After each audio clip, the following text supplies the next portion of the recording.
కొద్ది నిమిషాలు దేవుని యొక్క మాటలు నేర్చుకుందాం. ముందుగా దేవునికి వందనాలు. సమయం ఇచ్చిన అయ్యగారికి, అమ్మగారికి నా వందనాలు. కుడి వచ్చిన మీ అందరికీ నా వందనాలు. కొద్ది నిమిషాలు దేవుని యొక్క మాటలు మనం నేర్చుకుందాం. 1 తిమోతి పత్రిక 6వ అధ్యాయము 10వ వచనాన్ని చదువుదాం. 1 తిమోతికి రాసిన పత్రిక 6వ అధ్యాయము 10వ వచనాన్ని చదువుదాం.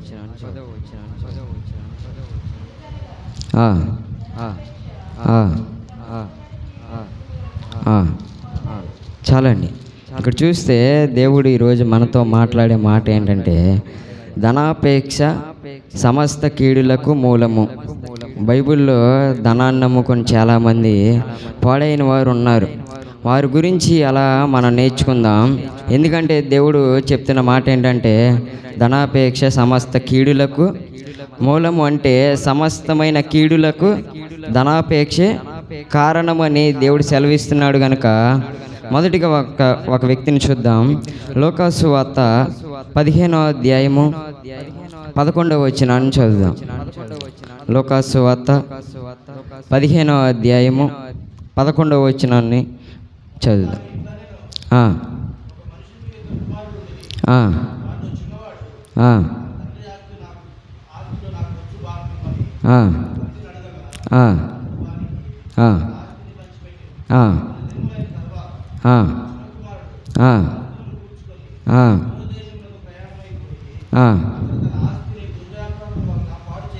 చాలండి.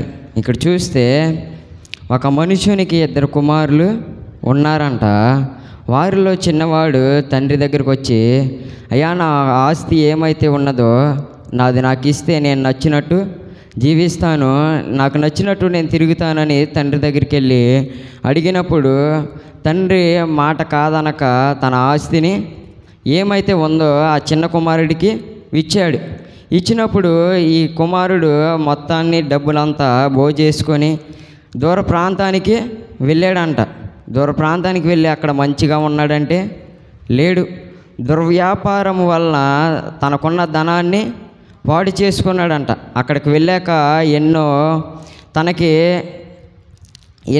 తను నేర్చుకొని ఆ యొక్క డబ్బు వల్ల తనకున్నదంతా పాడు చేసేసుకొని అక్కడ కరువు వచ్చిందంట. ఆ యొక్క దేశంలో ఈయన వెళ్ళిన గ్రామానికి, ఈ యొక్క వ్యక్తి వెళ్ళిన దేశానికి కరువు వచ్చినప్పుడు ఆయన ఒక చాటకి వెళ్ళి ఒక ఆయన్ని పని ఏమన్నా ఉంటే అయ్యా నీ దగ్గర పని చేస్తాను అని అడిగాడు.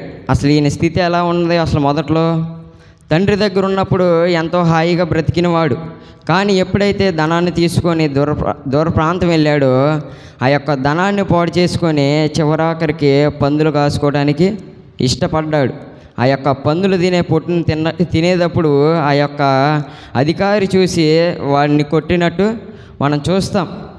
కొట్టినప్పుడు ఆయనకి అప్పుడు బుద్ధి వచ్చింది. ఏమనంటే అదే 16వ వచనాన్ని చదువుదాం ఒకసారి. 16వ వచనాన్ని చదువు.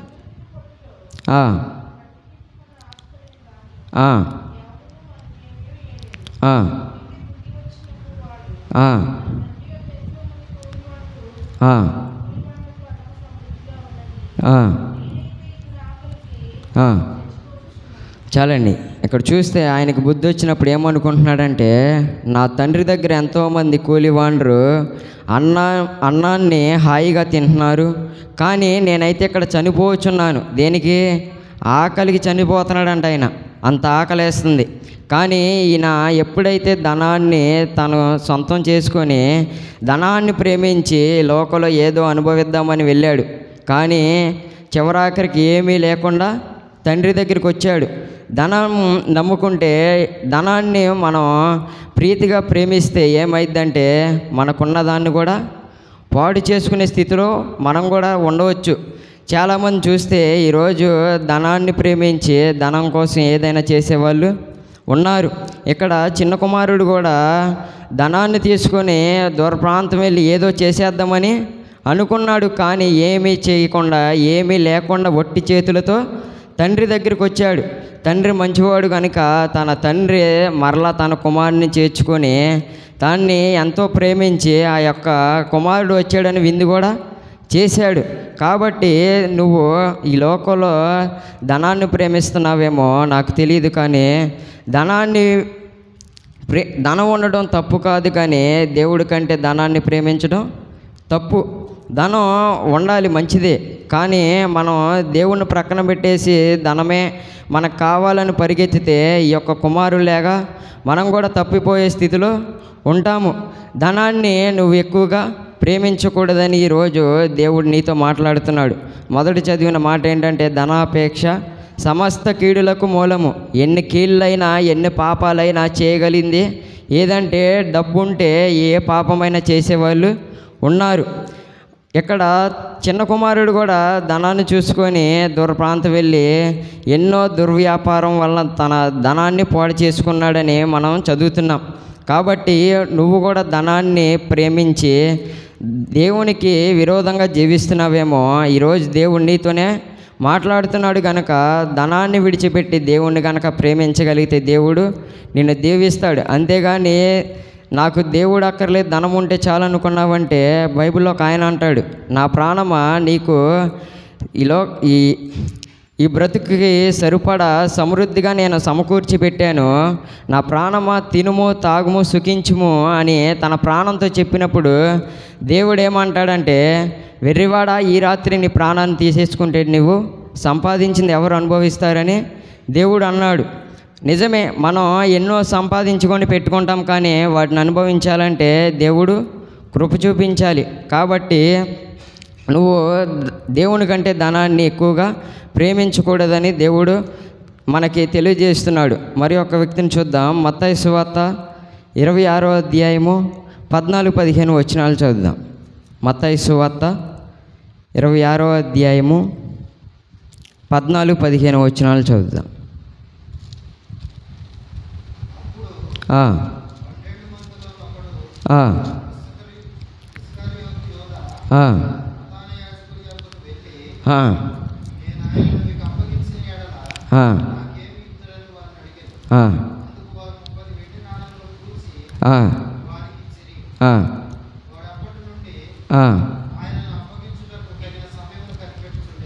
చాలండి. ఇక్కడ చూస్తే ఇస్కరియోతు యోధా కనపడుతున్నాడు. ధనాన్ని ప్రేమించి ఆయన దేవుణ్ణే అమ్మువేసుకున్నాడు. ఈ లోకంలో చూస్తే చాలామంది కూడా ధనం ఉంటే అబద్ధ సాక్ష్యాలు పలికేవాళ్ళు ఉన్నారు, ధనం ఇస్తే మధ్యవర్తులుగా ఉండేవాళ్ళు ఉన్నారు, ధనం ఇస్తే అక్రమంగా జీవించే వాళ్ళు ఉన్నారు, అన్యాయంగా జీవించే వాళ్ళు చాలామంది ఉన్నారు. ఇక్కడ చూస్తే ఇస్కరియోతు యోధా 30 వెండి నాణెములకు దేవుణ్ణే అమ్మువేసాడంట. ఆ యొక్క ధనంతో ఆయన ఏమన్నా సంతోషంగా ఉన్నాడంటే లేడు.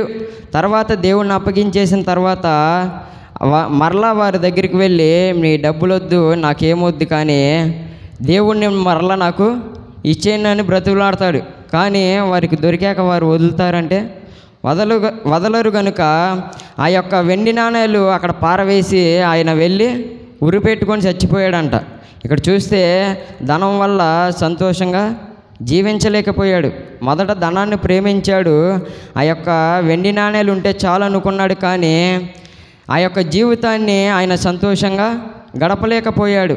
దేవుణ్ణి అమ్మేసి దేవుణ్ణి విడిచిపెట్టి నువ్వు తిరిగావంటే నువ్వు కూడా సంతోషంగా జీవించలేవు. చాలామంది చూస్తే దేవుడు ఇచ్చిన రోజుని దేవునితో గడిపేవాళ్ళు చాలా తక్కువైపోయారు. దేవుడిని ప్రక్కన పెట్టేసి దేవుడిని అమ్మివేసుకొని ఆ యొక్క కూలి కొరకు పరిగెత్తే వాళ్ళు చాలామంది ఉన్నారు. దేవుడు ఈరోజు నీతో మాట్లాడుతున్నాడు. ఇస్కరియోతు యోధా 30 వెండి నాణెములకు దేవుడిని అమ్మేసుకున్నాడంట. అమ్మేసుకున్నా కానీ ఆ యొక్క ధనంతో ఆయన సంతోషంగా లేడు కనుక మనం కూడా దేవుడు లేకుండా సంతోషంగా జీవించలేం. దేవుడు ఉంటేనే మనకి అన్నీ ఉన్నట్టు. కాబట్టి మనం దేవుణ్ణి కలిగి జీవించాలి గనుక దేవునిలో మనం ఆనందించాలి. అంతేగాని ధనం చూసుకుంటే ధనం నీకు ఆనందం ఇస్తుందంటే ఇవ్వదు.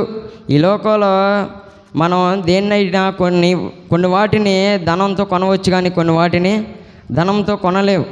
కొనలేనివి దేవుడు మనకి ఇస్తాడు కనుక దేవుణ్ణి మనం ప్రేమించేవారుగా ఉండాలి. మరి ఒక వ్యక్తిని చూద్దాం. 2వ రాజుల గ్రంథము 5వ అధ్యాయము 22-23 వచనాలు చదువుదాం. 2వ రాజుల గ్రంథము 5వ అధ్యాయము 22-23 వచనాలు చదువుదాం.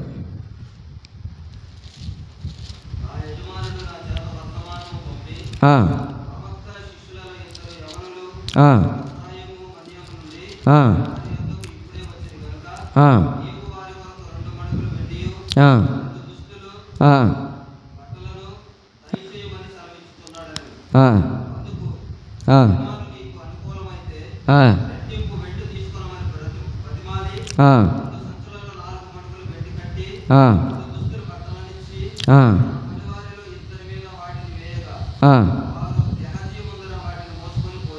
చాలండి. ఇక్కడ చూస్తే గెహాజీ మనకు కనపడుతున్నాడు. నయమానికి కుష్ఠరోగం వచ్చినప్పుడు ఒక చిన్నపిల్ల చెప్పిద్ది, షోమ్రోన్ అనే దేశంలో ఎలీషా ప్రవక్త ఉన్నాడు, ఆ యొక్క ప్రవక్త దగ్గరికి వెళ్తే నువ్వు బాగుపడతావని అని చెప్పినప్పుడు నయమాను వచ్చాడు.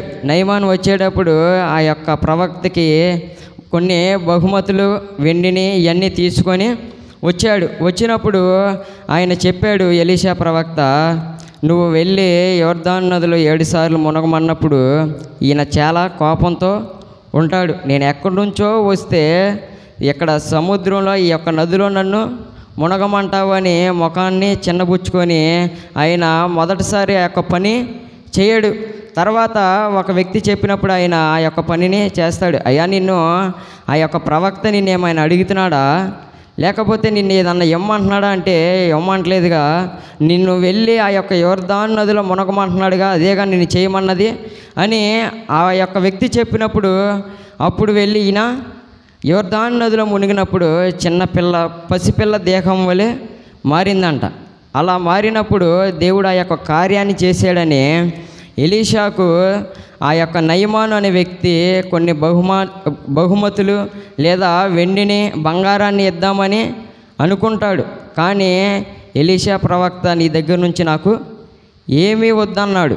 కానీ తన శిష్యుడైన గెహాజీ ధనాన్ని ప్రేమించి నా సేవకుడికి ఈ యొక్క వెండిని తీసుకోవడానికి మనసు లేదని ఈయన తన వెనకాల పరిగెత్తుకొని పోయి ఆ యొక్క వెండిని ఆ యొక్క బంగారాన్ని తెచ్చుకొని ఇంట్లో పెట్టాడు. ఆ యొక్క సంగతి ఎవరికి తెలుసు? ఎలీషా ప్రవక్తకి తెలుసు.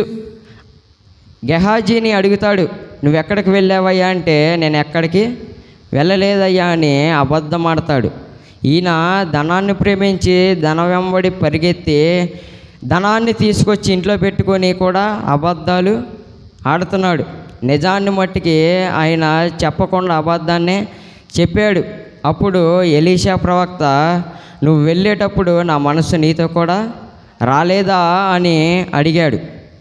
తర్వాత ఎలీషా ప్రవక్త ఏమంటాడంటే, నయమానుకు వదిలిన కుష్టు నీకును నీ సంతతికిని నిత్యముండును అని ఆయన శపిస్తాడు. కాబట్టి నువ్వు ధనం వెంబడి పరిగెడితే ఈ లోకంలో శాపాలే కొని తెచ్చుకుంటావు. నువ్వు కూడా ధనాన్ని ప్రేమించడం తప్పు కాదు, కానీ దేవుని కంటే ఎక్కువగా ప్రేమించడం తప్పు. కాబట్టి నువ్వు దేవుని కంటే ఎక్కువగా దేన్ని ప్రేమిస్తున్నావు? ధనాన్ని ప్రేమిస్తున్నావేమో. నువ్వు ఈరోజు విడిచిపెట్టగలిగితే దేవుడు నిన్ను సమృద్ధిగా దీవిస్తాడు. ఈ లోకంలో చాలామంది ధనాన్ని సమకూర్చుకోవాలని ఎన్నో అడ్డదారులు తొక్కే వాళ్ళు కూడా ఉన్నారు. అన్యాయంగా సంపాదించే వాళ్ళు ఉన్నారు, అక్రమంగా సంపాదించే వాళ్ళు ఉన్నారు. కొంతమంది అయితే పాపం చేసి కూడా సంపాదించే వాళ్ళు చాలామంది ఉన్నారు. దేవుడు నీతో మాట్లాడుతున్న మాట ఏంటంటే, ధనాపేక్ష సమస్త కీడులకు మూలము గనుక నువ్వు ధనాపేక్షను తీసేసుకోగలిగితే దేవుడు నిన్ను దీవిస్తాడు. దేవుడు నిన్ను క్షమించి తన రాజ్యంలో నిన్ను కూడా చేర్చుకుంటాడు. కాబట్టి నువ్వు ధనాపేక్షను విడిచిపెట్టాలి. అదే ఒక మాటను చూద్దాం. 1 తిమోతి రాసిన పత్రిక హెబ్రీలు రాసిన పత్రిక 13వ అధ్యాయము 5వ వచనాన్ని చదువుదాం. హెబ్రీలు రాసిన పత్రిక 13వ అధ్యాయము 5వ వచనాన్ని చదువుదాం.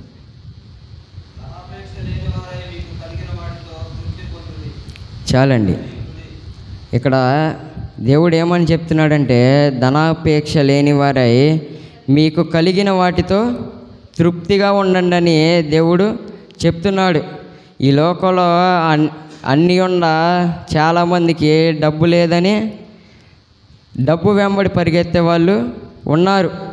నువ్వు ధనాపేక్ష లేని వాడివై మీకు కలిగినది మీకు దేవుడు ఏదైతే ఇచ్చాడో దానిలో నువ్వు తృప్తిగా ఉండమని దేవుడు చెప్తున్నాడు. ఈ లోకంలో చాలామంది అన్నీ ఉండగానే తృప్తిగా జీవించలేని స్థితిలో ఉంటున్నారు.